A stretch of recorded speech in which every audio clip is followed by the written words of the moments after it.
السلام علیکم ورحمۃ اللہ وبرکاتہ۔ اعوذ باللہ من الشیطان الرجیم، بسم اللہ الرحمن الرحیم۔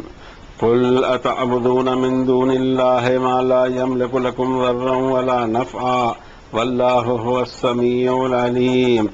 قل یا اہل الکتاب لا تغلوا فی دینکم غیر الحق ولا تتبعوا اہواء قوم قد ضلوا من قبل واضلوا كثيرا وضلوا عن سواء السبيل۔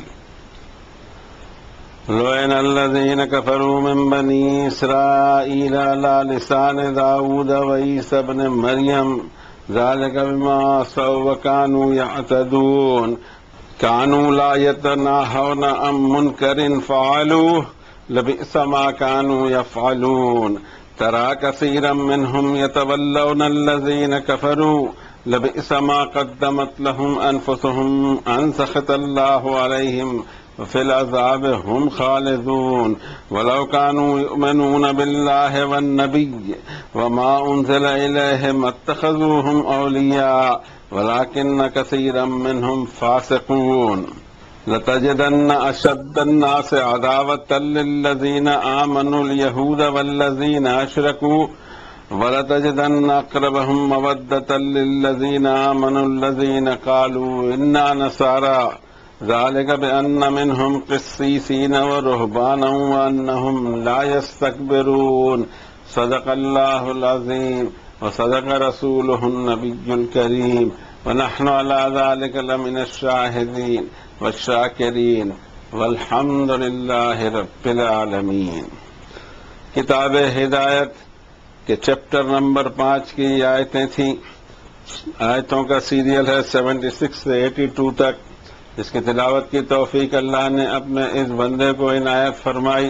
کلام الہی جو 7 آسمان پرے سے نازل ہوا محمد الرسول اللہ صلی اللہ علیہ وسلم کے قلب مبارک پر، اور آپ ہی کی زبان مبارک سے ساری دنیا نے اس قرآن کو سنا اور اس کو حفظ کیا اور اس کو تحریر کی، اور اس کی حفاظت اللہ تعالیٰ کروا رہے ہیں مسلمانوں سے کہ اس دنیا میں ابھی صرف ربانی کلام اصل شکل میں ایک ہی باقی ہے۔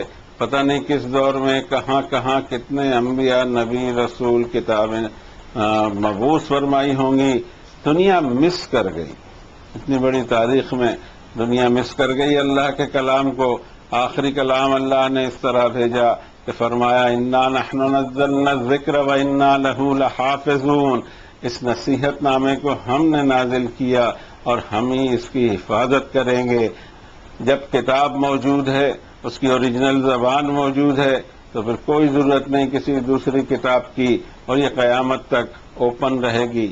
بھلے ہم کوشش کر لیں کہ اس کے مضامین کو چھپا لیں، لیکن اس کے وجود کو چھپایا نہیں جا سکے گا۔ کوشش کرتے ہیں کہ ان آیات بینات سے قریب ہوں اس کے مفہوم سے، اور اس میں ملنے والے جو ہدایات ہمیں ہیں، ڈائریکٹیوز ہمیں دکھائی دے رہے ہیں، اس پر ہمارا دل، دماغ، ذہن، سوچ، اپروچ، ایٹیٹیوڈ، اخلاق، اس کی تعمیر ہونی چاہیے۔ اے نبی صلی اللہ علیہ وسلم، اس انسانیت سے پوچھو کہ کیا تم اللہ کے سوا ان کی عبادت کرتے ہو جو نہ تمہارا کچھ بگاڑ سکیں اور نہ تمہارا کچھ بھلا کر سکیں، جبکہ اللہ وہی تمام واقعات کو سنتا بھی ہے اور علم بھی رکھتا ہے۔ پھر آپ ان اہل کتاب سے پوچھئے کہ یہ کیا ہو گیا کہ تم اپنے دین میں غلو کرتے ہو جس کا تمہیں کوئی حق نہیں، اور تم اس قوم کی اتباع کرتے ہو جو خود تو گمراہ ہوئے پہلے، اور پھر انہوں نے بہت سوں کو گمراہ کیا، اور فائنلی وہ سواء السبیل، مین ہائی وے سے دور ہو گئے۔ بنی اسرائیل کے ان لوگوں پر جو بار بار نافرمانیاں کرتے تھے، حضرت داؤد اور حضرت عیسیٰ ابن مریم کی زبانی لعنت کی گئی، اس لیے کہ بار بار نافرمانیاں کرتے تھے اور ساری حدوں کو پھلانگ جاتے تھے۔ جو برائیاں سماج میں رائج تھیں اس میں منع نہیں کرتے تھے، بلکہ خود اس میں وہ کرنے لگتے تھے۔ کیا ہی برا ہے جو کچھ یہ حرکتیں کرتے ہیں۔ آپ ان میں سے بہت سوں کو دیکھو گے کہ نافرمانوں سے الائنس کرتے ہیں، اپنے آپ کے اکاؤنٹ میں کیا بری انٹریز انہوں نے بھیجی کہ اللہ ناراض ہو گیا ان پر اور عذاب میں انہیں ہمیشہ رہنا ہوگا۔ اور اگر یہ اللہ پر ایمان رکھتے اور نبی صلی اللہ علیہ وسلم پر اور جو ان کی طرف اتارا گیا ہے تو کبھی اس طرح کی حرکت نافرمانوں سے الائنس کی نہیں کرتے، لیکن ان میں سے اکثر بد عہد اور فاسق ہیں۔ ایمان والوں کے لیے انسانوں میں سب سے زیادہ دشمنی تم پاؤ گے ان لوگوں میں جو شرک کرتے ہیں اور جو لوگ یہودی ہیں، اور ایمان والوں کے لیے اٹیچمنٹ یا لگاؤ میں تم ان لوگوں کو قریب پاؤ گے جو کہتے ہیں کہ ہم کرسچین ہیں۔ یہ اس لیے کہ ان میں گاڈلی فگر ہوتے ہیں، درویش صفت ہوتے ہیں اور وہ تکبر نہیں کرتے۔ کوشش کی گئی تھی کہ اللہ کے کلام کی ترجمانی کی جائے۔ اب جو آیات بینات کا عکس ہمارے ذہن پہ آتا ہے اپنے ہی زبان میں اس کو پیش کرتے ہوئے، سب سے پہلی آیت شریفہ میں جب رب تعالیٰ نے فرمایا ایسی چیزوں کی عبادت کیوں کی جاتی ہے کہ جو ہمارے نفع اور نقصان پہ کوئی اختیار نہیں رکھتے۔ انسان کو دو ٹیسٹ بتائے اللہ نے کہ جس چیز کی وہ عبادت کر رہا ہے اس میں یہ دیکھے وَاتَّخَذُوا مِن دُونِهِ آلِهَةً لَا يَخْلُقُونَ شَيْئًا وَهُمْ يُخْلَقُونَ وَلَا يَمْلِكُونَ لِأَنفُسِهِمْ ضَرًّا وَلَا نَفْعًا وَلَا يَمْلِكُونَ مَوْتًا وَلَا حَيَاةً وَلَا نُشُورًا۔ ان چیزوں کی عبادت کرتے ہیں اللہ کے سوا، ایک ہی فارمولے میں وہ رد ہو جاتے ہیں کہ ایسی چیزیں جو ہمارا نہ کچھ بنا سکیں نہ ہمارا کچھ بگاڑ سکیں۔ احساس ہوتا ہے ان عبادت کرنے والوں کو کہ ہمارا بن گیا، لیکن حقیقت حال یہ ہوتی ہے کہ خود جو بانٹتے رہتے ہیں ان کا خود کا کچھ نہیں بنا رہتا، ورنہ یہ دکان کھول کے کیوں بیٹھتے۔ نمبر ایک جس کی عبادت کی جا رہی ہے کیا وہ اتنا پاورفل ہے کہ ہمارا نقصان یا بگاڑ کر سکے یا ہمارا سدھار سکے؟ اور ان چیزوں کی عبادت کی جاتی ہے جو پیدا تو ایک مکھی تک کے نہیں کر سکتے، کوئی چیز کے خالق نہیں ہے، بلکہ جب ان کو دیکھا جائے تو خود ہی مخلوق دکھائی دیتے ہیں۔ مخلوق کی عبادت کر رہی ہے، اس سے زیادہ ذلیل پیشہ کیا ہو سکتا ہے؟ تمام مخلوق میں مل کر ایک الہ واحد کی عبادت کرنا چاہیے، اس لیے کہ وہ اتنا سوورین ہے کہ جب چاہے میرا بگاڑ سکے، جب چاہے مجھے نواز سکے۔ میں جب بیمار ہو جاؤں تو مجھے شفا دے، جب میں ضرورت مند ہوں تو میری ضرورتوں کو پورا کرے، جب میں لڑکھڑا جاؤں تو میرے ہاتھ کو سنبھال لے، میرا دستگیر ہو، جب مجھے زبردست مدد کی ضرورت ہو میری مدد کرے، وہ میرے ہر کاموں میں اس کی میں عبادت کروں یا ان کی عبادت کروں جو میری طرح مجبور انسان ہیں۔ اور وہ خود جب بیمار ہوتے ہیں تو انہیں ڈاکٹر کی ضرورت ہوتی ہے، وہ خود کی شفا خود نہیں کر سکتے، لیکن دوسروں کی شفائیں، لوگوں کی بد اعتقادیاں کہ لوگوں کو شفا ملتی ہے اور خود یہی بیمار ہو جاتے ہیں۔ فرمایا رب تعالیٰ نے کہ یہ کیسی حرکت ہے کہ ایسا سننے والا اور حالات سے باخبر رہنے والا اللہ اس کو چھوڑ کر اس طرح کے غیر ایسے معبود جو بالکل بوگس ہوں ان کی عبادت کی جا رہی ہے۔ پھر اہل کتاب سے ایک سوال اور فرمایا قُلْ يَا أَهْلَ الْكِتَابِ لَا تَغْلُوا فِي دِينِكُمْ غَيْرَ الْحَقِّ، اے اہل کتاب اپنے دین میں غلو مت کرو۔ غلو کہتے ہیں اپنے من سے ہانکنے کی، ملمے چڑھانے کی، بات اتنی کہی گئی ہو اور اس پر 10 باتیں اپنی کہہ دی جائیں، یا پھر بہت ساری چیزوں کو ہائی لائٹ کیا جائے جس کا وہ مقام نہیں ہے دین کے اندر، اور بہت ساری چیزوں کو نیگلیکٹ کر دیا جائے جو بہت زیادہ اہمیت رکھتی ہوں، لیکن ایسا ہوتا نہیں۔ اس کو دیکھنا چاہیے، ایک عجیب و غریب روگ ہے جو قوموں میں گھستا ہے، خصوصاً ان قوموں میں جن کو اللہ تعالیٰ کتاب کی امانت دیتے ہیں، کتاب پر وہ چل نہیں پاتے۔ ایک اپنی کہانیوں بھرا دین ہوتا ہے جس میں فضائل کی کثرت ہوتی ہے، ایمفیسائز آف چھوٹے چھوٹے عمل ہوتے ہیں اور بڑی بڑی چیزیں نگل لی جاتی ہیں۔ حضرت عیسیٰ نے اپنی آخری تقریر میں بنی اسرائیل کو یہی کہا تھا جو آج بھی بائبل میں دیکھی جا سکتی ہے کہ یہ تمہاری کیا بات ہے کہ بال سے زیادہ باریک اور تلوار سے زیادہ تیز چھوٹے چھوٹے مسائلوں کو لے کے بیٹھے ہوئے انہی پہ لڑتے ہو اور یہ بڑے بڑے ہاتھی نکل جاتے ہو۔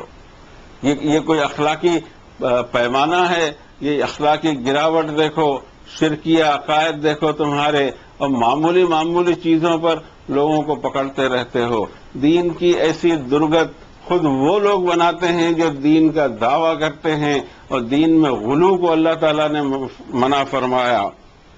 اور غلو کے بارے میں اتنی سخت باتیں قرآن شریف میں آتی ہیں، لیکن پتہ نہیں کیا بات ہے، قرآن شریف ہم کو معلوم نہیں تو بڑے بڑے گناہ ہم سوالو کر جاتے ہیں، چھوٹی چھوٹی باتوں کے اوپر میں بڑا دھیان دیتے ہیں، جن کی کوئی ویلیو نہیں، جن کا قرآن شریف میں کہیں کوئی تذکرہ بھی نہیں کہ بھلے فلاں اعمال پہ اتنے ثواب مل جائیں گے، لیکن اس کے لیے کتابیں لکھی جاتی ہیں، محنتیں کی جاتی ہیں کہ چھوٹے چھوٹے اعمال کے خوب فضائل بیان کیے جائیں، لیکن بڑی بڑی چیزوں پر کوئی بات ہی نہ کی جائے۔ ہم اس میں ایک آیت لیں گے جو سورۃ الاعراف کی ہے، 33 نمبر کی۔ فرمایا رب تعالیٰ نے قل انما حرم ربی الفواحش ما ظہر وما بطن، اے نبی صلی اللہ علیہ وسلم ان لوگوں کو یہ بتاؤ کہ میرے رب نے ہر طرح کے آبسینٹی اور بے حیائی کے کام، کاؤنٹر ٹو ریزن کاموں کو منع فرمایا، چاہے اس کا ظاہری پہلو ہو چاہے اس کا باطنی پہلو ہو، اور گناہ کے تمام کام، سرکشی اور بغاوت اور سرفرے پن کے تمام کام جس کا کوئی انسانوں کو حق اللہ نے دیا ہی نہیں، اور یہ بھی بڑے گناہوں میں کہ تم اللہ کے ساتھ شریک ٹھہراؤ، جبکہ اس پوری کائنات میں اللہ نے اس کی کوئی دلیل نہیں رہنے دی جو یہ کہتی ہو کہ اللہ کے سوا بھی کوئی خالق ہے، اللہ کے سوا بھی کوئی مالک ہے۔ وَأَن تَقُولُوا مَا لَا تَعْلَمُونَ، اور تم اللہ پر ایسی باتیں کہو جس کی تمہیں جانکاری نہیں۔ دین میں یہ کوئی چھوٹا موٹا گناہ نہیں ہے، بلکہ یہ ان گناہوں میں سے ہے جس کو اللہ تعالیٰ نے زنا اور شرک کے برابر قرار دیا کہ دین میں اپنے من سے کوئی بات ہو، یہ کیسے ہو سکتا ہے؟ اپنی زبانوں کو روکنا چاہیے، وہ بات کہنی ہی نہیں چاہیے جس کا ہمیں علم نہیں۔ وَلَا تَقْفُ مَا لَيْسَ لَكَ بِهِ عِلْمٌ إِنَّ السَّمْعَ وَالْبَصَرَ وَالْفُؤَادَ كُلُّ أُولَئِكَ كَانَ عَنْهُ مسئولا۔ انوالو ہی نہ ہونا ان چیزوں میں جس کی تجھے جانکاری نہیں، نہ قرآن شریف کا پتہ ہے نہ حدیث شریف کا پتہ ہے، کہیں اخبار میں کچھ پڑھ لیا، کہیں کسی سے سن لیا اور اسی کو آگے بڑھائے چلے جا رہے ہیں۔ وہ دین ہے بھی یا نہیں اس کو تو چیک کرنا ہوگا، اور وہ چیز جو ہمارے منہ سے نکلے جو قرآن اور حدیث کی نہ ہو اس کے لیے زبردست رسک اٹھانے کے لیے تیار رہیں کہ کیا پتہ کہ اس کی کیا سزا ملے۔ یہ اتنا بڑا گناہ ہے جیسا شرک یا زنا، لیکن جب قوموں میں شرم رخصت ہو جاتی ہے تو اپنے دین سے ہی چھیڑ چھاڑ اور مذاق کرتے ہیں، اور ایک ایسے دین کو فیبریکیٹ کرتے ہیں جس کا سرا پتہ نہیں لگتا۔ ضرورت اس بات کی ہے کہ ہمیں اپنے لیے، مجھے اپنے لیے، اپنے مفاد کے لیے، اپنے رزق کو کور کرنے کے لیے، اللہ کے عذاب سے بچنے کے لیے اللہ کے کلام تک جانا ہوگا۔ میں آپ کے کلام کیسے مان لوں؟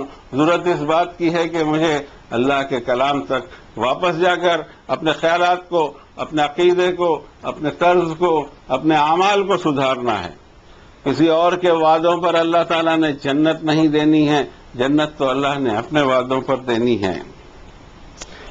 پھر بعض چیزوں کے یہ حالت ہو جاتی ہے، ایسی قوموں میں ایک اور عادت ڈیولپ ہوتی ہے کہ ان کی حرام اور حلال کی ایک نئی لسٹ چالو ہو جاتی ہے، جس لسٹ کا کوئی ذکر آپ کو اللہ کی کتابوں میں نہیں ملے گا، ایک کتاب نہیں ہر کتاب میں وہ لسٹ ہی نہیں ملے گی جو لوگوں کی بنائی ہوئی ہے۔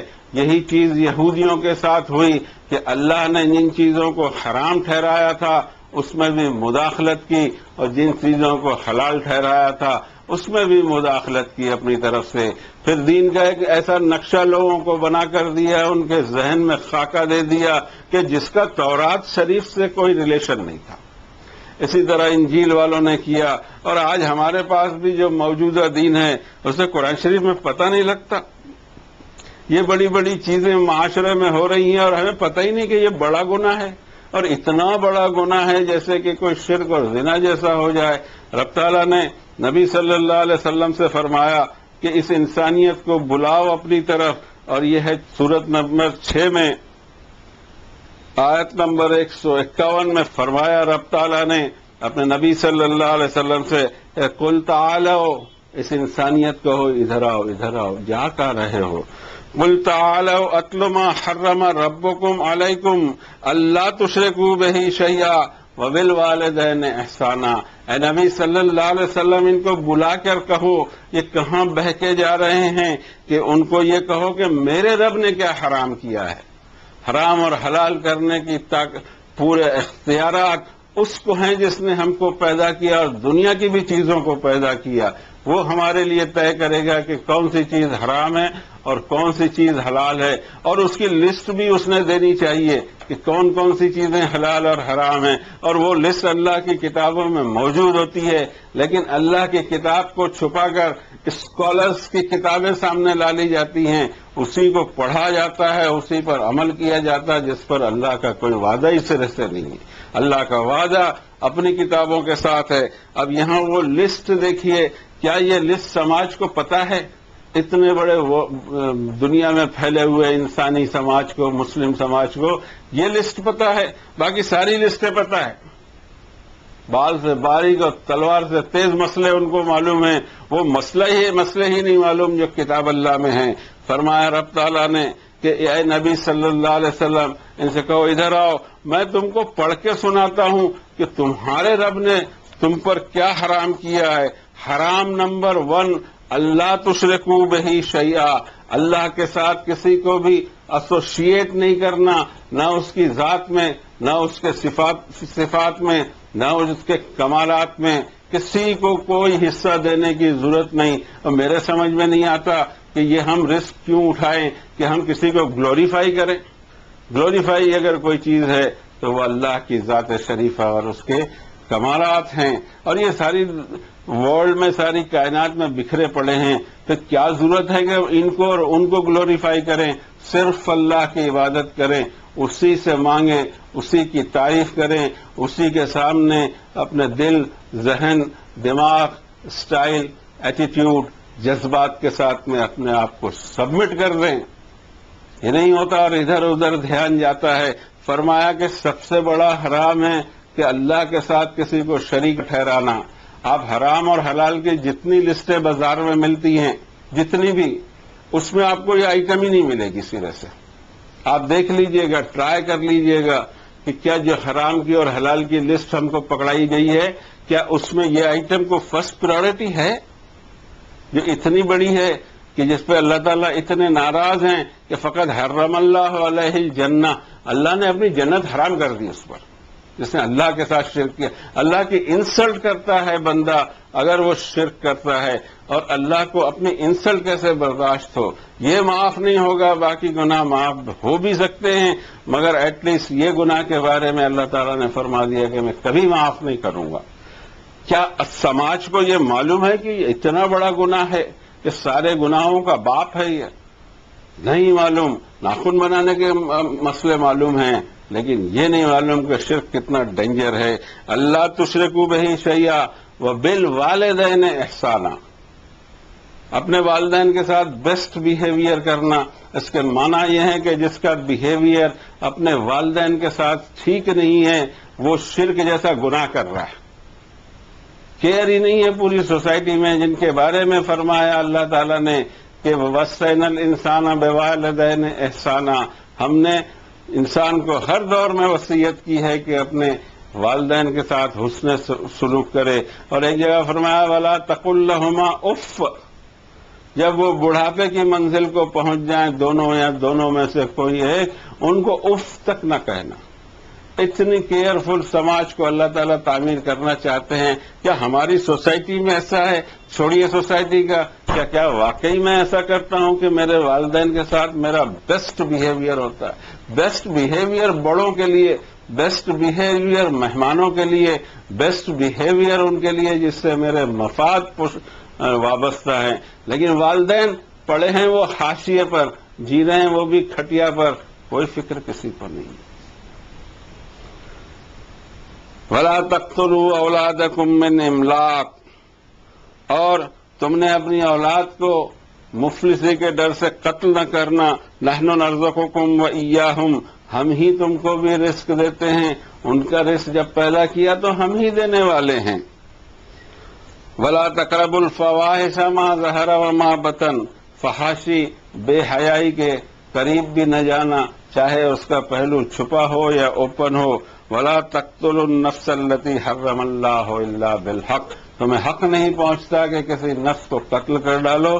ذالکم وصاکم بہ لعلکم تشکرون، میری درخواست ہے کہ اور آگے لسٹ ہے، آپ خود کیوں نہیں پڑھتے ہیں؟ کیا آپ کے دل میں جذبہ نہیں پیدا ہوتا کہ یہ شخص جو یہاں بیٹھا ہوا ہے اس کی بھی بات پر ایمان رکھنے کے بجائے اللہ کی کتاب پر ایمان لائے؟ اس نے نمبر دے دیا، آیت دے دیا، سورت دے دیا، جا کے اپنے گھر میں قرآن شریف اٹھائیے، تب جا کے بات بنے گی۔ میری سننے سے کوئی بات آپ کی بننے والی نہیں اور بگڑنے والے بھی نہیں۔ اب آتے ہیں نفس مضمون کی طرف کہ یہ جو بڑے بڑے حرام ہیں کو سوسائٹی میں کہ اس کا چرچا بھی ہے۔ کیا ہماری سوسائٹی میں بوڑھے والدین ترس نہیں رہے ہیں؟ کیا جھڑکیاں ان کو برداشت کرنی پڑتی ہیں گھروں میں؟ کسی کو کوئی کیئر نہیں ہے، بلکہ الٹا بچنے کے لیے کہاں کہاں سے فتوے نکالتے ہیں کہ میری بیوی ان کے کچھ نہیں کرے گی کیونکہ یہ ان کے والدین نہیں ہوتے، اور میں تو بزی ہوں بزنس میں بھی نہیں کروں گا۔ ابھی کیا کرنا، بھیج دو ان کو اولڈ ہوم میں یا کہیں بھرتی کرا دو یا رگڑنے دو اپنی ہڈیاں اور اپنی ٹانگیں، ہمیں فکر ہی نہیں کی اس بات کی۔ کتنا بڑا محسن کش ہے وہ انسان، اپنے احسان کرنے والے پر، ان ماں باپ نے جو بچپن میں اس پہ احسان کیا تھا اس کو کوئی اس کی پرواہ نہیں۔ یہ جب انسانوں کا شکر گزار اور احسان مند نہیں ہوگا تو اللہ کا احسان مند کیسے ہو سکتا ہے؟ انسانوں کا مشکور نہ ہو۔ انسانوں میں سب سے زیادہ کسی کا احسان ہے ہمارے اوپر تو ہمارے والدین کا۔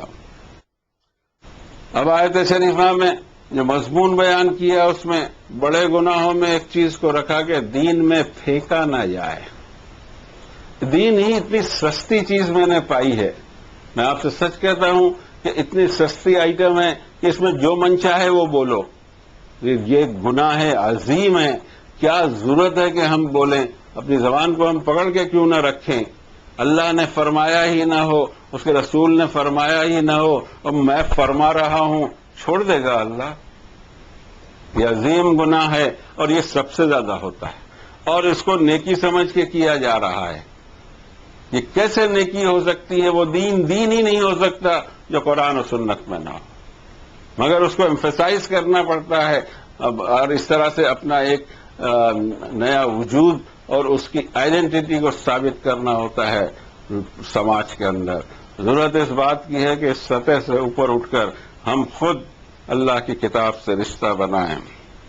آگے فرمایا کہ جو قومیں بگڑتی ہیں ان کے حال یہ ہوتے ہیں کہ بہرحال بار بار اپنے گناہوں کی وجہ سے، سرکشی کی وجہ سے اور کوئی سدھار کو ایکسپٹ نہ کرنے کی وجہ سے، اور اپنے ہی جو ناصح ہیں اور فیتھ فل ہیں اور جو اپنے خیر خواہ ہیں ان کو قدر نہ کرنے سے ایک ایسے معاشرے کے وجود پذیر ہوتا ہے کہ جس پر اللہ کی لعنت بھی برسا دی جاتی ہے۔ ایسی قومیں جو بار بار نافرمانیاں کرتی رہیں، حدوں کو تجاوز کر جائیں۔ فرمایا رب تعالیٰ نے کہ بنی اسرائیل کے وہ لوگ جو نافرمانیاں کرتے تھے، لعن الذین کفروا من بنی اسرائیل علی لسان داؤد و عیسی ابن مریم، دو زبردست نبیوں کا تذکرہ کیا، حضرت داؤد اور حضرت عیسیٰ ابن مریم کی زبانی لعنت کی گئی ان پر، اور ان کا قصور یہ تھا، 3 قصور یہاں بتائے۔ ایک تو یہ کہ عصوا وکانوا یعتدون، بار بار نافرمانیاں کرنا، کسی حد میں رہنے کی ضرورت نہیں، بس اپنے ہر حدوں کو کراس کرتے چلے جانا۔ کانوا لا یتناہون عن منکر فعلوہ، جو برے اعمال سوسائٹی میں ہو رہے ہیں اس پر کوئی کمنٹس نہیں دینا، بلکہ جب موقع ملے خود اس میں شریک ہو جانا۔ کیا ہی برے برے اعمال کر رہے تھے۔ اور بھی ان کے اور صفات گنانے کے بعد میں اللہ تعالیٰ نے فرمایا کہ وَلَوْ كَانُوا يُؤْمِنُونَ بِاللَّهِ وَالنَّبِيِّ وَمَا أُنزِلَ إِلَيْهِ مَا اتَّخَذُوهُمْ أَوْلِيَاءَ، اگر ان کا ایمان ہوتا واقعی اللہ پر اور نبی صلی اللہ علیہ وسلم پر جو ان کی طرف اتارا گیا تو کبھی بھی یہ حرکتیں نہ کرتے کہ ان لوگوں سے الائنس جوڑتے جو حق کے انکاری ہیں۔ فرمایا رب تعالیٰ کہ ان کی اکثریت فاسق ہے۔ اس کے بعد ایک بہت امپورٹنٹ بات آ رہی، ایک نیوز آ رہی ایک انفارمیشن آ رہی ہے. حکم میں اور انفارمیشن میں فرق ہے. کبھی کبھی یہ ہم مد نظر نہیں رکھتے ہیں کہ اس آیت میں آرڈر ہے یا انفارمیشن ہے. انفارمیشن ہم کو جگانے کے لیے ہوتی ہے، اس میں عمل نہیں ہوتا، بلکہ اس میں ہم کو اپنے سوچ کو صحیح کرنے کا سبق ہوتا ہے اور آرڈر کو کرنے کی ضرورت ہوتی ہے. یہاں فرمایا لَتَجِدَنَّ أَشَدَّ النَّاسِ عَدَاوَةً لِلَّذِينَ آمَنُوا الْيَهُودَ وَالَّذِينَ أَشْرَكُوا. یہاں 3 گروپ کیے اللہ تعالیٰ نے انسانیت کے، اور اس میں ہم کو یہ بتایا کہ دیکھو اس میں ان لوگوں کے جو جذبات اور خیالات ہیں، اس میں تم یاد رکھنا کہ ایمان والوں کے لیے انسانوں میں عداوت اور دشمنی تم ان لوگوں میں زیادہ پاؤ گے جو مشرکین ہیں اور جو یہودی ہیں. ایک انفارمیشن ہے. یہاں دیکھو یہ ہم کو عمل کرنے کی ضرورت نہیں ہے، نہ ہمیں کسی سے نفرت کرنا سکھایا جا رہا ہے. ہمیں یہ بتایا جا رہا ہے کہ جب تمہارے پاس چوائس ہے، جب تمہارے پاس میں آپشن ہے، تو تم خیال رکھنا یہ 2 آپشن تمہارے دشمن ہیں. اس میں یہ امپورٹنس ہے. اب اسی آیت سے یہ نکال لیا گیا کہ یہودیوں سے نفرت کرو. یہ کہاں سے آ گیا، کس طرح آ گیا؟ جبکہ یہودیوں کے آج بھی ان لوگوں کے اندر میں جو علماء اور جو صحیح لوگ پائے جاتے ہیں، اللہ نے ان سے وعدہ کیا ہے اجر کا. دیکھتے ہیں ہم اس کو، پہلے یہ آیت پوری پڑھ لیں اور سمجھ لیں کہ مشرکین اور یہود تمہارے دشمن ہیں. وَلَتَجِدَنَّ أَقْرَبَهُم مَّوَدَّةً لِّلَّذِينَ آمَنُوا الَّذِينَ قَالُوا إِنَّا نَصَارَىٰ. انسانوں میں ایمان والوں کے تئیں ہمدردی، افیکشن یا لگاؤ کے جذبات ان لوگوں میں ملیں گے جو کہتے ہیں ہم کرسچن ہیں. تو کرسچن ہیں، ان میں یہ چیز کیوں پائی جاتی ہے اور مشرکین اور یہودیوں میں یہ چیز کیوں نہیں پائی جاتی؟ اس کے 3 ریزن دیے ہیں اللہ تعالیٰ. بغیر ریزن کے کسی کو نوازتا نہیں. نمبر 1 ذالک بأنہم قسیسین. یہ اس لیے کہ ان میں قسیسین ہیں. اس کے 2-3 ترجمے ہوتے ہیں. ایک تو ہے کہ گاڈلی پرسن ہے، دوسرا اس کا ایک ترجمہ ہوتا ہے کہ علم دوست ہوتے ہیں. عیسائیوں کو اللہ تعالیٰ نے فرمایا کہ ان میں یہ جو جذبات ہیں اس کا کارن یہ ہے، اور اگلی آیت میں بھی ان کے کوالیفیکیشنز بتائیں گے. لیکن اس آیت میں فرمایا کہ قسیسین علم دوست ہوتے ہیں اور رہبان گاڈلی پرسنس ہوتے ہیں. دنیا کی قدر نہیں، اللہ کی رضا کے لیے اپنی زندگی گزارتے ہیں. وَأَنَّهُمْ لَا يَسْتَكْبِرُونَ. تکبر نہیں کرتے وہ. لیکن انفارچونیٹلی اسی آیت سے، اور یہ آیت باقاعدہ بے تکلفی سے حوالہ دے دیا جاتا ہے کہ فلاں آیت میں تو اللہ تعالیٰ نے ان سے نفرت کرنے کا حکم دیا ہے. کیا بنیاد ہے کہ ہم کسی سے نفرت کریں؟ کئی بار کہا گیا ہے کہ مریض سے نفرت نہیں کی جا سکتی. جو ڈاکٹر مریض سے نفرت کرے کبھی اس کا علاج نہیں کر سکتا. مریض سے ہمدردی ہو اور مرض سے نفرت ہو، تب جا کے مرض کا علاج ہو سکتا ہے. لیکن ہمارا معاملہ الٹا یہ ہو گیا کہ ہم انسانوں سے نفرت کرنے لگے. انسانوں کی عادتوں پر ہمارا کیئر نہیں ہے، بلکہ ان کی ذات برادری پہ ہم کیئر کیا، اور وہی عادتیں ہمارے یہاں پڑی ہوں. تو اس میں 3 آئٹم ہیں ان کے بارے میں بتائی. قسیسین علماء، یہ علم دوست، نالج کے پیاسے، آج بھی دکھائی دیتا ہے. رہبان بھی ان میں ہیں اور تکبر نہیں کرتے. اب یہ دیکھا جائے کہ کیا اس آیت سے یہودیوں سے نفرت کرنا سکھایا گیا ہے، جبکہ خود 2 یا 3 جگہ اللہ تعالیٰ نے تعریف بھی کی ہے اس کی. رب تعالیٰ فرماتے ہیں، سورت جو گزر چکی اس سے پہلے آل عمران کے 113 نمبر کی آیت شریفہ میں، لیسو سوا، سب کے سب برابر ہوتے نہیں. من اہل الکتاب امت قائمۃ یتلون آیات اللہ آناء اللیل وہم یسجدون. ان یہودیوں اور عیسائیوں میں بھی اچھے خاصے گروپ ایسے ہیں جو اللہ کی آیت قائم ہیں، جو دین پر قائم ہیں، اس کی روح پر قائم ہیں، اور اللہ کی آیتیں رات کے حصوں میں پڑھتے ہیں اور اللہ کے سامنے اپنا سر ڈال دیتے ہیں. یؤمنون باللہ والیوم الآخر ویأمرون بالمعروف وینہون عن المنکر ویسارعون فی الخیرات وأولئک من الصالحین. اللہ پر ان کا ایمان ہے، ان کو پتہ ہے کہ یوم آخرت کو ہر عمل اور جذبے کا حساب دینا ہے. معروف کاموں کو سوسائٹی میں سیٹ کرتے رہتے ہیں، برائیوں سے منع کرتے رہتے ہیں اور نیک کام میں پیش رہتے ہیں، نیکیوں کے کام میں آگے دکھائی دیتے ہیں. یہی ہیں صالح لوگ. اور وما یفعلوا من خیر فلن یکفروہ واللہ علیم بالمتقین. جو بھی یہ نیک کام کریں گے ناشکری اور ناقدری ان کی نہیں کی جائے گی، اور اللہ متقین کو جانتا ہے.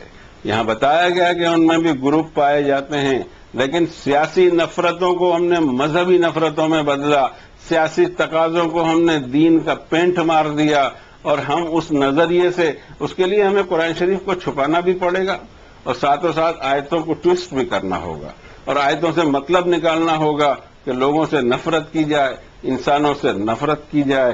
جبکہ اس کے علاوہ بھی اللہ تعالیٰ نے تعریف فرماتے ہوئے اور بھی آیتیں ہیں کہ سب برابر نہیں ہوتے. اور اس کے بعد اللہ تعالیٰ نے کہا کہ کوئی یہودی ہو، عیسائی ہو، سابعین ہو، جو کچھ بھی ہو، میرے اصول یہ ہیں کہ من آمن باللہ والیوم الآخر وعمل صالحا. 3 آئٹم میں اترنا چاہیے. اللہ پر اس کا ایمان ہو، خالص توحید اس کے پاس میں ہو، آخرت کے خوف سے زندگی گزارتا ہو اور نیک اعمال کرتا ہو. اس کرائیٹیریا پہ حضرت آدم سے لے کر قیامت تک ہر ایک کا فیصلہ ہونا ہے. ایک اللہ ہو، ایک دین ہو، اور ایک ہی دن سب کا حساب ہونا ہو. قانون الگ الگ نہیں ہوتے، قانون سب پر ایک ہوتے ہیں. اور ایک جگہ فائنلی سورہ الاعراف 159 نمبر کی آیت میں اللہ تعالیٰ نے فرمایا وَمِن قَوْمِ مُوسَىٰ أُمَّةٌ يَهْدُونَ بِالْحَقِّ وَبِهِ يَعْدِلُونَ. حضرت موسیٰ کی قوم میں بھی ایسے لوگ ہیں. یہدون آیا ہے، یہدون کو تھے میں ترجمہ کیا ہی نہیں جا سکتا، اس لیے کہ کنٹینیوس ٹینس میں جائے گا کہ یہدون بالحق، حق سے ہدایت حاصل کرتے ہیں اور اس پر انصاف کے ساتھ عمل کرتے ہیں. سورہ آل عمران کی بھی آخری آیت میں اللہ تعالیٰ نے فرمایا اسی تذکرے کو کہ رب تعالیٰ فرماتے ہیں کہ ان اہل کتاب میں سے بھی بہت سارے لوگ ایسے ہیں وَإِنَّ مِنْ أَهْلِ الْكِتَابِ لَمَنْ يُؤْمِنُ بِاللَّهِ وَمَا أُنزِلَ إِلَيْكُمْ وَمَا أُنزِلَ إِلَيْهِمْ خَاشِعِينَ لِلَّهِ لَا يَشْتَرُونَ بِآيَاتِ اللَّهِ ثَمَنًا قَلِيلًا أُولَئِكَ لَهُمْ أَجْرُهُمْ عِندَ رَبِّهِمْ إِنَّ اللَّهَ سَرِيعُ الْحِسَابِ. اہل کتاب میں سے بھی کئی لوگ ایسے تم کو ملیں گے کہ جو اللہ پر ایمان رکھیں، جو تمہاری طرف نازل کیا گیا اس پر بھی ایمان ہو، جو ان کی طرف نازل کیا گیا اس پر بھی ایمان ہو، اللہ سے ڈرتے رہتے ہوں، اللہ کی آیتوں کا سودا کوئی قیمت پہ نہ کرتے ہوں. ان کے لیے ان کے رب کے پاس اجر ہے، چاہے ہم یہاں دشمنیاں یا بددعائیں کرتے رہیں. اور رب فرماتے ہیں کہ میرے کرائیٹیریا پہ اترے گا تو میرے پاس اس کے لیے اجر بھی ہے اور میں بہت جلد یہ اجر کو چکاؤں گا. ضرورت اس بات کی ہے کہ سیاسی معاملات کو مذہبی معاملات میں نہ لایا جائے. سیاسی پنگوں کو ہم اس کو دین کے اندر میں اس کو ثابت کرتے ہوئے دین پر سیاست کو غالب کرنا چاہیں اور وہ بھی اللہ کے دین پر، کبھی کامیاب نہیں ہوں گے. ضرورت اس بات کی ہے کہ توبہ کر کے ہم پلٹیں، ہمارے دشمنوں کو بھی پہچانیں، ہمارے دوستوں کو بھی پہچانیں. اہل کتاب چاہے وہ یہودی ہو، عیسائی ہو، اس میں عیسائی تین ہمیں آپشن بتائے کہ ایک مشرک ہو، ایک یہودی ہو، ایک عیسائی ہو، تو ان تینوں کے اندر تمہارے قریب عیسائی ہوگا. اور ہم مشرکین سے ہاتھ ملا کر ان سے اپنا سیاسی اکاؤنٹ چکانے جاتے ہیں، اللہ کی مدد نہیں آتی. اللہ راہ مستقیم پر ہم کو چلائے، صراط مستقیم عنایت فرمائے. سوچ ہماری صحیح ہو، ہم پر زمین کے ٹکڑوں کا پیار اتنا غالب نہ آ جائے کہ ہم جنت کی فکر کرنا چھوڑ دیں. یہ تو آنی جانی چیز ہے، جس کو چاہتا ہے تؤتی الملک من تشاء وتنزع الملک ممن تشاء. وہ اللہ ہی ہے جو بادشاہت کو چھین لیتا ہے. بادشاہت ہم سے کسی نے نہیں چھینی، اللہ نے چھینی ہے. اور وہی ہے کہ جس کو عزت سے نوازے، بادشاہت سے نوازے. ذلیل بھی وہی کرتا ہے. ہم دوسروں پہ غصہ کرتے ہیں لیکن حقیقت یہ ہے کہ اللہ نے ذلیل کیا ہے، اور ضرورت اس بات کی ہے کہ اللہ کو راضی کر لیا جائے، نہ کہ دشمنوں سے ہم ایک نیا محاذ تیار کریں۔ اپنے آپ کو بھی اس کی دعوت دیتے ہیں، آپ کو بھی دعوت دیتے ہیں کہ کتاب اللہ سے اپنے معاملات کو سدھاریں۔ وصلی اللہ علی النبی الکریم۔